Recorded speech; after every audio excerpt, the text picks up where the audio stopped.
Welcome back, everyone, to Hearts of Iron 4. If you have not seen the first few episodes of this series, there's a link in the description that will take you back to the beginning. It's December of 1940. I am Austria-Hungary. Here's what the World War looks like. All the blue that you see on the map, those are my allies. And the red is the enemy. So Canada, United States, United Kingdom, British Raj, China, Japan, Australia. Very strange bedfellows, South Africa, that we have right now. Germany's on my side. France is together with Germany and Spain and Italy, which is actually part of Yugoslavia now, Romania. So that's where things stand. I'm dealing with a strike that I'm trying. I just spent a bunch of points to try and resolve, but we're still waiting for the outcome of that to see if this general strike can be ended so we can get our workers back and going and we can start producing again. Okay, with the invitation of one of their border states to the Central European Alliance, the Soviet government has warned in no unclear terms against further interference in the affairs of their sphere of influence. Okay, so the Soviets looks like they just might have jumped in on this thing. I guess we'll see what that holds for us. I'm still looking at ideas for things I can do. Synthetic industry might be a good idea moving forward. I don't have a lot of options left, honestly, of things that I can do with my focus tree.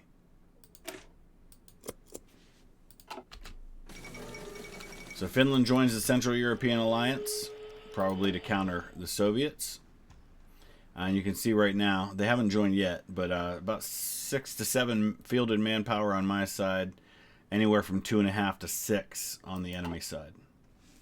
I was thinking about it because it seemed kind of strange that the Soviet Union was joining, because the Soviet Union doesn't really exist anymore.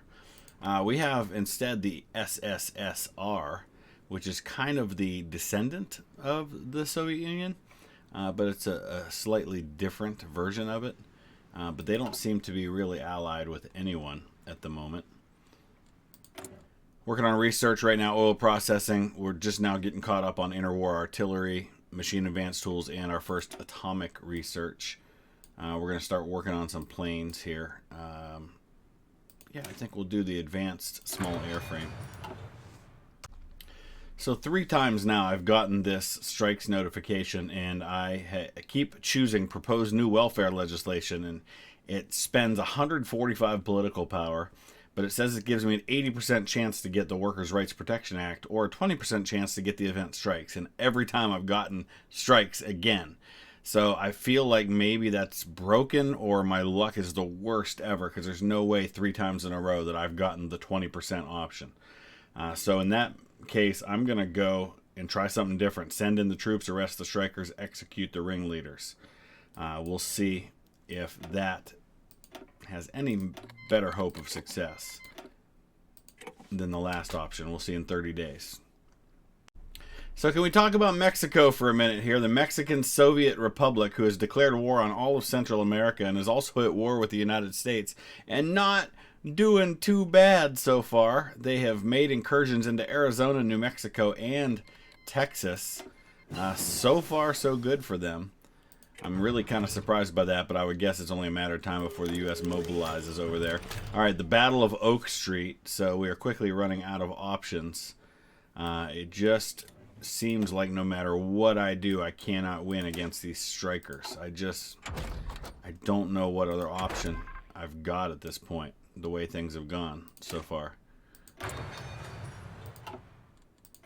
We do have an update to make to artillery production, though we're not really producing much of anything right now. We just can't get rid of these strikes. It's a minus 50% to resource gain efficiency. It's a minus 50% to factory output. And 50% consumer goods factories. It's basically completely immobilized my economy.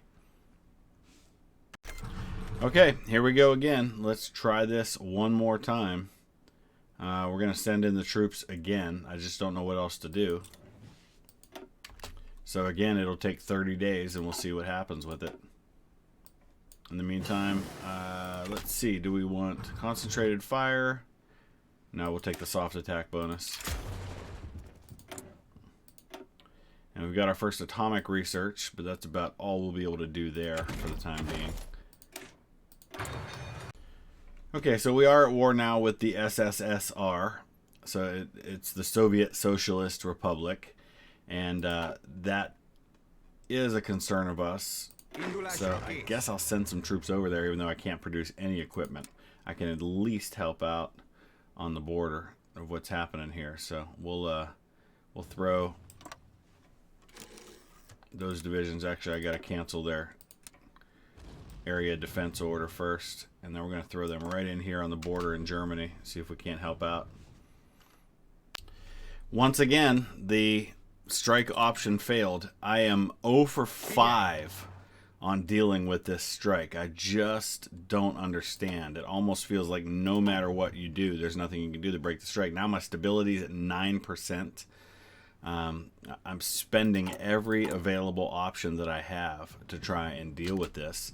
And once we hit the next 5 days without an option, communism is going to become more popular. And I think that's probably what's about to happen, is we're about to get a civil war against the communists, which I think is going to deal with this for once and for all, one way or the other. So we'll see if that's what happens here in a second.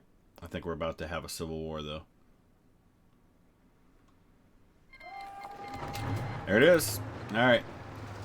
So we've got right there in the middle in Vienna, we've got this issue. So we're going to have to actually pull our troops off the border to go deal with this. In the meantime, though, I can send some troops in. We'll see if we can't take Vienna and end this thing very quickly without having to. Oh, and they joined the enemy. So that could become a real problem if the enemy's able to put troops in there before I can put it down. But it also means that I should get help from my allies in putting it down. You can see Swedish troops coming down, Greek troops, German troops coming down. So I think we'll very quickly put down. Yeah, there you go. There's the end of that. Good. Does that mean we can be done with these strikes? It doesn't. The strikes are still there. That's lovely. So that really solved absolutely nothing. Alright, well, in the midst of all that bad news, the good news is we're making a major push into Russia right now. We're about to take Kiev. Our troops are right on the border. There it is. Of course, it shows that it's captured by advancing German armies, which is kind of true, but our troops are all right there, too. It's definitely an allied collaborative effort, but right now it just seems like the Soviet line's collapsing. I'm trying to send my troops to make a push toward Moscow, and it looks like we're all going to pretty much get there at about the same time. In the meantime, it's kind of hard to see, any of these wars, how they're going one way or another. There is a war going on between our forces and the Indian People's Republic that seems to be pretty close to ending, but none of the other ones are anywhere close to being done. In the meantime, we're waiting once again for the results of our attempt to settle the strike, fully expecting the same results, which is basically nothing. Finally! It finally worked. We passed the Workers' Rights Protection Act. That will start moving our stability in the right direction. But most importantly, we've gone from strikes to now having pool technical know-how. So once again, we will finally be able to get our economy moving again. We'll start producing things again. We'll start having construction again. And I don't have a lot of space for that. We need to start building up our civilian factories. So the war against the Indian People's Republic is done. I really have nothing to show for that, so we're going to just go ahead and end that. Looks like British Raj took 12 states. Greece took some territory. And that basically what was a civil war has ended. So that's one less we got to worry about. You can see we're moving strongly on all fronts right now against the Soviets. Looks like we have the ability finally to deploy some units that we couldn't before. So let's go ahead and start making that happen. I've got 33 divisions pushing in the Novgorod offensive operation. We are on the verge of Moscow, though it looks like the Belgians are going to get there first. The Belgians or the Germans, they're both knocking on the door right now. Who's going to have the honors? It looks like it might be the Germans that are going to enter the city. They did. Alright, Germans have taken Moscow. I haven't gotten a notification about it yet, but I'm sure we will. My troops are all a part of that. We are in this push right now to try and drive deeper into Russian territory. It looks like the capital's now moved to Bucharino, which will fall, I'm sure, very, very soon. Here's where they're at. They're at about 60% toward capitulation. Philippines are about to fall. China's about to fall. 2.74 million losses for them, 1.5 million for us. It's been a pretty one-sided war so far. All right, it appears the SSSR is about to fall. They're 94% toward capitulation. You can see how much territory they've lost. The Finns and allies are taking care of business up here in the north, and just a multinational coalition of powers is just continuing to push through in the south. That's going to knock a major player off. 97% now. I'm at 0% in terms of what I've contributed to everything, so I've actually pulled my troops out because I'm really not going to gain anything by participating. So I'm pulling all my troops back to Austria-Hungary, and we're just going to focus on internal matters right now. I'm really pretty insulated from the war, even though it's a world war. I'm just not in a place where I really have to worry about it a whole lot at the moment. All right, it looks like the Chinese actually were the first to capitulate, even before the SSSR. So you can see Japan gathering a great deal of territory for itself. SSSR is at 99% now. We keep getting really minor Lend-Lease help. British Malaya's out, Poland's out, of course. China is now out. So we're about to see just two of the most populous enemies knocked out of the war. There we have it. I have no points. I have nothing to gain from all of this, so we'll see how it all shakes out after the peace conference. Let's take a look at the post-war world. Estonia took 7 states. Look at Estonia now. Latvia and Estonia are looking huge now. They're bigger than I am. And there's Russia. Finland grabbed some territory for itself. The Russian Federation now. So communism is dead over there. However, the UK has made an incursion at Normandy, of all places. So we might have to go over there and help, though I think now that Russia's out of the war, Germany's going to be able to send plenty of troops over there to help deal with that. We've got some free civilian factories. We're going to continue trying desperately to ramp up the building of civilian factories.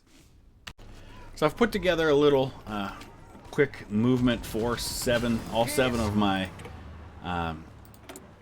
armored divisions. They're just chilling in Spain right now. I'm not sure why I have them down there, but we're going to send them up here to go help deal with this little British incursion that's happening right now. I think they'll be enough to make the difference and be able to push them off this peninsula. Let's go ahead and just send them right in. Looks like things were already going well, but we'll just kind of get in on the action real quick. Hong Kong has fallen to Japan. There we go. The British are off the mainland. Continue to get little Lend-Leases that immediately then get canceled soon after. We've got 3 separate wars going on right now with different combinations of forces, and none of them are anything but pretty much a stalemate. This one's not going good, though. I mean, the manpower is heavily in favor of our side, but the losses are super one-sided. One of the main battlegrounds at the moment seems to be southern, specifically southeastern Africa, where South Africa is taking a lot of territory that it has under its control right now. And that's where a lot of the fighting is going on. I'm looking around to see where else there's fighting. Southeast Asia, the French Commune territory there, which we know today is kind of Vietnam, Laos, Cambodia, that area. Of course, Japan has some territory. That's really about the only places where fighting's happening. There was fighting happening in the Philippines, but that seems to have quieted down for now. I'm going to start the process that's going to take some time to switch over my infantry to mechanized infantry. which obviously is going to require me to start producing mechanized infantry, which won't be easy and will definitely take some time. I think that's going to be under here. Right now, I guess that's probably armored cars is what we need. Now we need mechanized.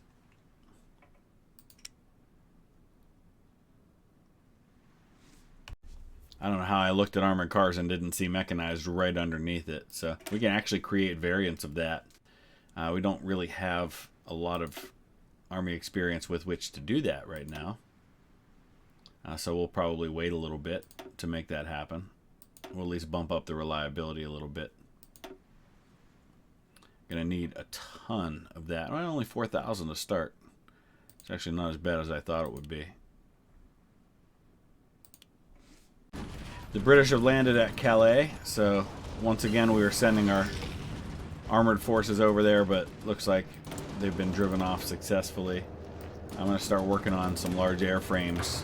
Eventually, if we get the opportunity, I wouldn't mind trying to build up my Air Force and maybe making a paratrooper landing in the UK to try and help knock them out of the war. But that's kind of long-term, really optimistic thinking, because I'm just really not that powerful to be able to do anything like that.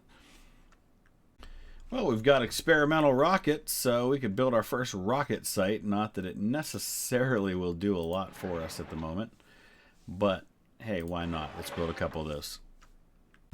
Well, it looks like the Brits have been dropping paratroopers. We just had it happen a couple of times. People just kind of appeared in the middle of France, very quickly crushed.